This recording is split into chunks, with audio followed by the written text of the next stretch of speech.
Halo semuanya, selamat datang di ulasan kita kali ini.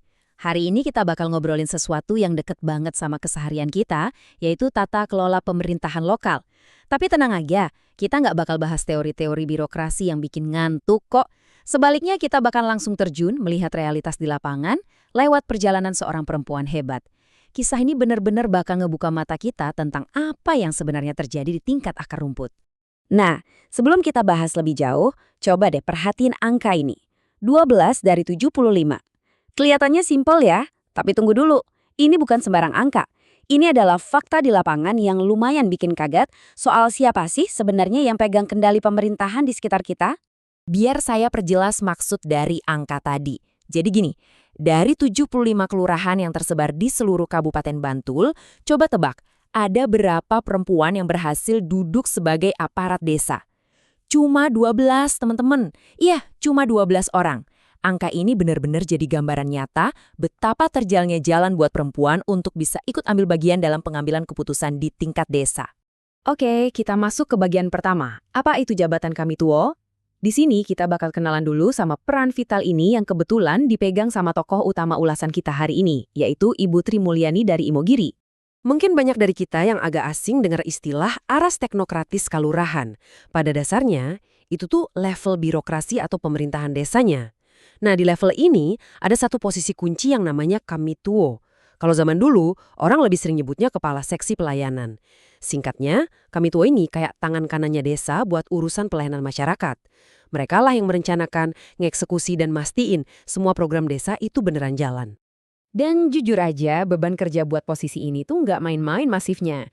Coba bayangin, seorang kamituo itu harus ngurusin masalah pendidikan, mantau pembagian bantuan sosial buat warga, sampai ngurus kesehatan komunitas macam posyandu. Belum kelar sampai di situ, mereka juga harus ngelola acara seni, budaya, sampai program pemberdayaan perempuan. Wah gila sih, tanggung jawab segede dan sekrusial itu numpuk di pundak satu orang aja di tingkat desa. Lanjut ke bagian 2, mendobrak dominasi laki-laki. Kita bakal lihat gimana ceritanya Ibu Tri akhirnya mutusin buat nantang status quo di tempat yang masih kental banget sama tradisi. Kita sering banget kan dengar mitos di masyarakat yang bilang, mau jadi aparat desa mah pasti butuh orang dalam atau minimal modalnya harus kuat. Ya intinya penuh praktek KKN lah. Nah, Ibu Tri ini sama sekali nggak punya relasi politik atau modal uang yang berlebih.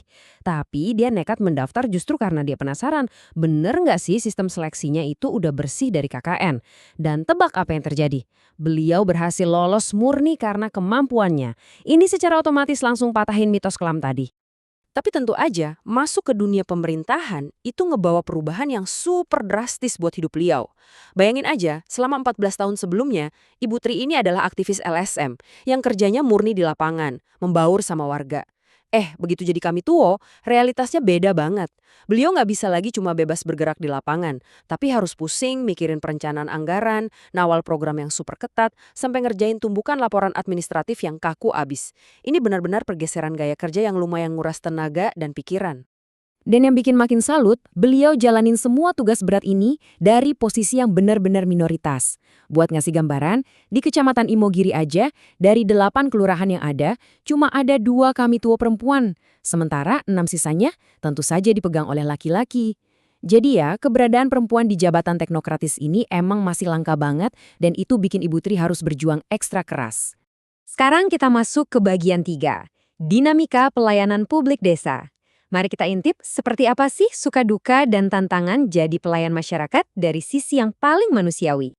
Ternyata jadi pejabat publik di level desa itu artinya Anda harus siap kerja nyaris 24 jam sehari, 7 hari seminggu.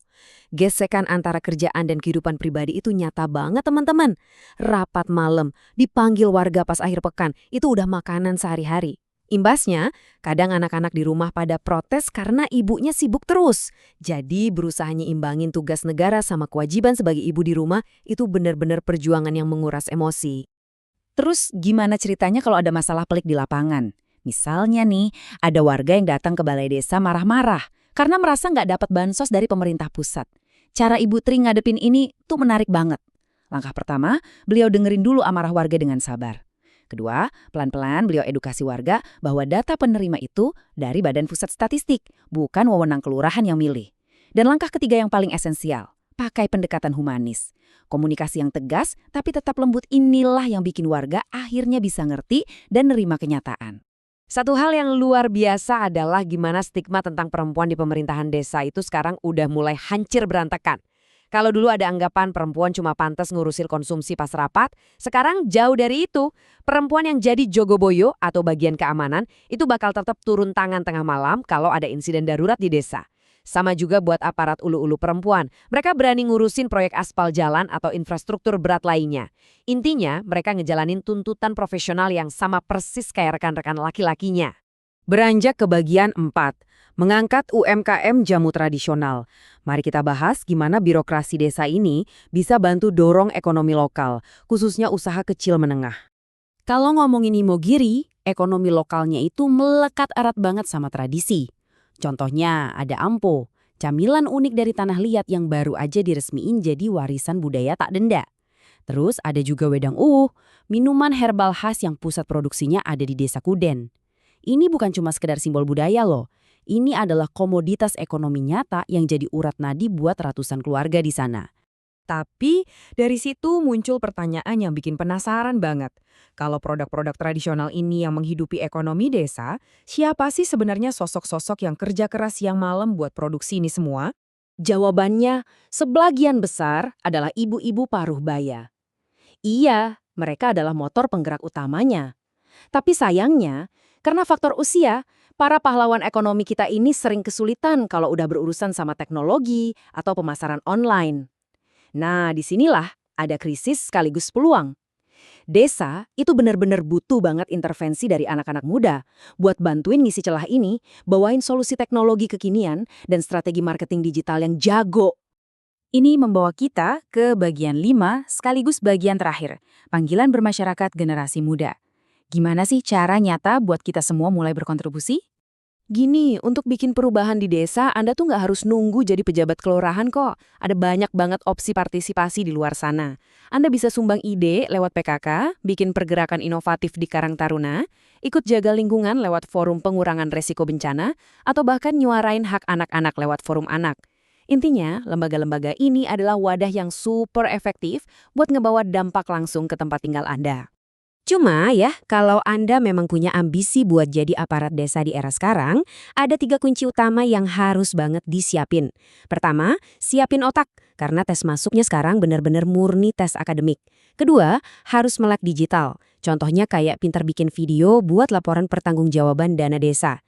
Dan yang ketiga, ini nggak kalah penting, harus punya keluasan sosial. Ngadepin masyarakat yang karakternya beda-beda itu butuh level kesabaran dewa dan sikap yang ngerangkul semua pihak.